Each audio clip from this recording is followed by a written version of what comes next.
You can still have the hierarchy in the business, and you can pay a decent wage, and all the money that the business makes can go to the people running and working in the business instead of the money going to some asshole who did nothing but provide the prime surplus investment capital.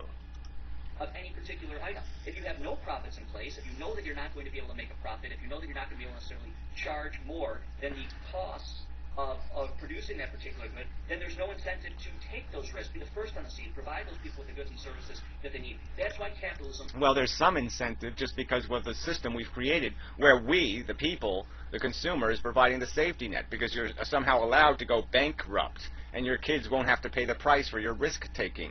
No, society will pay the price for your risk-taking. They'll pay your debts. Okay, so there is some incentive to take stupid risks, to try to do things that really aren't practical or possible, because there's always something to fall. There's the net to catch you. The net not built by your risk takers, a net built by workers and consumers. Is the only thing. Free market capitalism is the only thing that generates wealth. So again, your statement about... It generates ownership and it consolidates ownership. We had free markets, and what did it create? It created empires, and then it created nation states. Okay, we've seen the model. It consolidates wealth, period. All right, because the wealthy will have more tools, more power, more capacity to manipulate the system, to manipulate the markets. And that's just a fact. And any small person who tries to take on those Goliaths, 99 times out of 100, that small person will be crushed. Transactions being equal, one person exploiting the other in that transaction is just flat out wrong. And all transactions, people are better off. Profits are necessary. Transactions is just stupid. I don't even know why it's part of the subject. I don't know what TJ brought up, but transactions don't have a hell of a lot to do with any of this stuff. Contracts for labor are important. That's what creates work, which creates a product, which is likely to have value. That creates stuff. It's stuff that has value, and the ownership of stuff. And I can give you all kinds of scenarios where that ownership has nothing to do with creating anything called wealth or value. I'm using the Mississippi River as an example lately, so I'll throw it at you. So what if we just all of a sudden have a run on the United States? We just say, run out there and put a flag in it, and it's yours. And so somebody puts a flag in the Mississippi River, and now he just sits on his butt and charges people a tax to run his river. All right, he doesn't create any wealth, he doesn't create any industry, any infrastructure, anything. He just claims an ownership and then reaps a profit. So what? And so all he has to do is keep his profit so it isn't so preposterously high that people will attempt to walk around his river. You know, and that's his only limitation.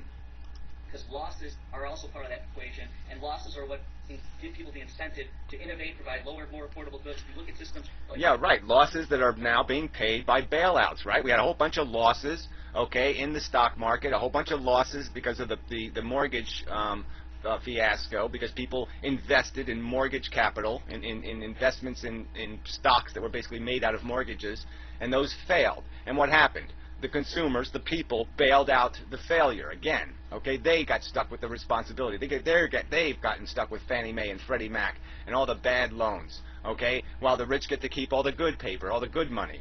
All right, and then they get it all FDIC insured. It's just another way of taking a bunch of risk capital that they were getting a 12% yield on, and now somehow, because it fails, converting it into FDIC insured capital. So now they get their money back. They get to remain whole. And who gets stuck with the debt? The people. You advocate where there is no profits and everybody is divided equally. Then you have a system where goods are less affordable, you have no innovation, no risk, and only free market capitalism works. Yeah, whatever. That's not what socialism is. Socialism just argues that you have incentive economics, but you have it within a container. You contain the consolidation of wealth, and you don't pay people to do nothing. You don't let them inherit ownership. They have to earn it. Each person has to acquire their driver's license through merit. Each person has to acquire their ability to play professional sports through merit. They don't get to just inherit the keys to the car. No, they have to actually be productive. They actually have to show they have merit for that position. We don't have a merit economy. I talked really fast. I did it in about 7 minutes. And, yeah, your video was probably the worst thing I've ever seen in my life. Yeah, well, yours is really, really stupid, okay? It's not the worst thing I've seen. I've seen a dog shit in a YouTube video, and that was probably dumber than you. But, you know, it's close. You're a little tiny bit higher than a dog shitting. All right, so now we'll go on to video number 2. There's a second one here, so I'll go find that. Should be right here. I believe this is it.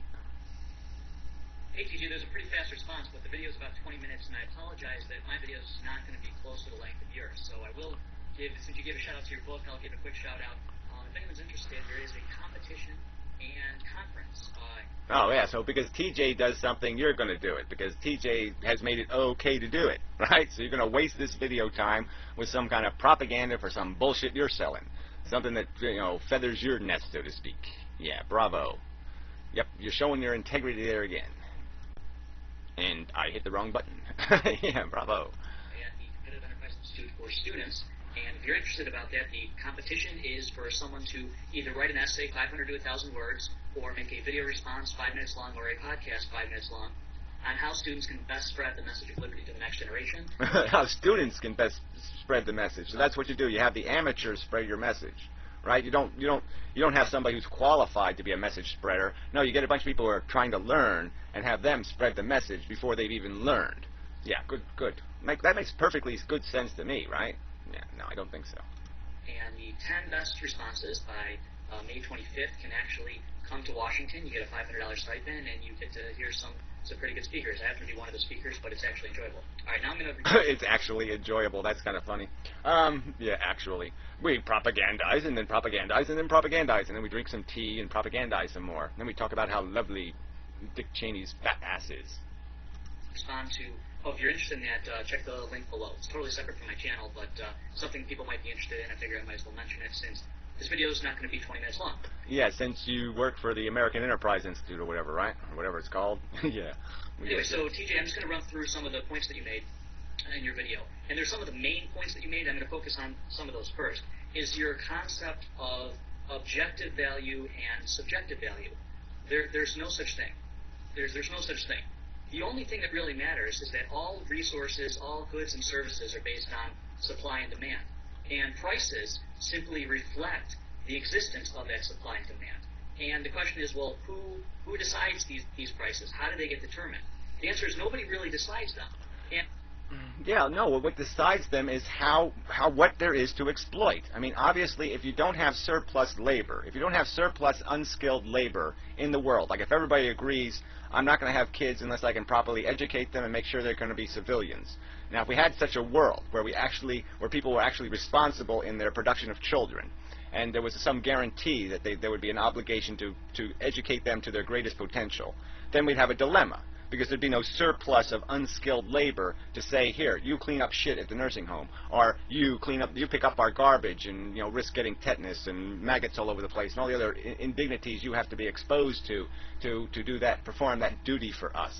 Okay, yeah, you're not going to have somebody wiping your ass for $10 an hour anymore. You're actually going to have to start paying people a dignified wage, unless you can find a market where you can find some people to exploit because there's too many of them. And that's all that decides what price is how cheaply you can get the labor. That's the driving force. That's 80% of your capitalist model is defined by whether there's people being coerced by their circumstances enough to be desperate enough to do what you're asking them to do for the wages you're willing to pay. And your examples, when you went through several different examples from individuals making, what appeared like rational decisions or didn't appear like rational decisions, or very unique decisions like the heirloom example that you brought up. Well, what's taking place in all these instances are individuals are making decisions based on knowledge that they have. And knowledge within the entire economy is extremely decentralized. You don't have any one central party or central government that can know the price of all goods and services all at the same time, especially... I don't know exactly what you're arguing to, so I didn't watch the TJ video. But let's just argue about something like marketing. Okay, I mean, obviously, there's a concept of lowest common denominator. So if you're like a cable channel or something, you're saying, okay, I'm selling advertising. First off, the people who are going to buy because they watched a 15-second or 30-second commercial, usually pretty dumb people. Okay, the smartest people won't do that. Okay, so I'm only going to be able to make money on the advertising for a certain kind of demographic. And so let's say I have a channel called the Learning Channel. and I start putting on advertising, and I start realizing, well, guess what? I have a bunch of really educated people listening to all this really educated kind of science, and that's not no good, because they're not going to buy any of this crap, because they're not going to be fooled by a 30-second commercial. So I've got to change the demographic. So I got to come up with dumber shows. I got to put some ghosts in it. I got to put some UFOs in there, and I got to put some other bullshit in there, because I got to change the mix, because it's the market. Okay, I got to get this marketing thing. Can't happen. I can't sell my damn ads unless I dumb it down. All right, and there's all kinds of that kind of engineering that's going into the capitalist model of making money, and has nothing to do with the social interest, has nothing to do with the general welfare, has nothing to do with making us all richer. It makes us as a people dumber, poorer, and stupider, and smellier, and sicker, and in every way we lose because of that stupidity. Since all prices actually affect one another. I'll give you an example, a paraphrase. Thomas Sowell has brought this up a couple times. Baseball mitts, the price of baseball mitts actually indirectly impacts the price of yogurt, because cows, you need leather for cows, and who decides whether or not cows are going to be slaughtered for leather to make baseball mitts, or you're going to use cows for milk, and then who decides what type of cows are best used for milk and how best to use the land. And the way that they do that is back to my first video, the way that they make those decisions are profits. They look around the system and they see that. Well, that's just a stupid example, because leather is a byproduct, and so the price that goes into leather isn't for the raw material, it's for the processing of the raw material.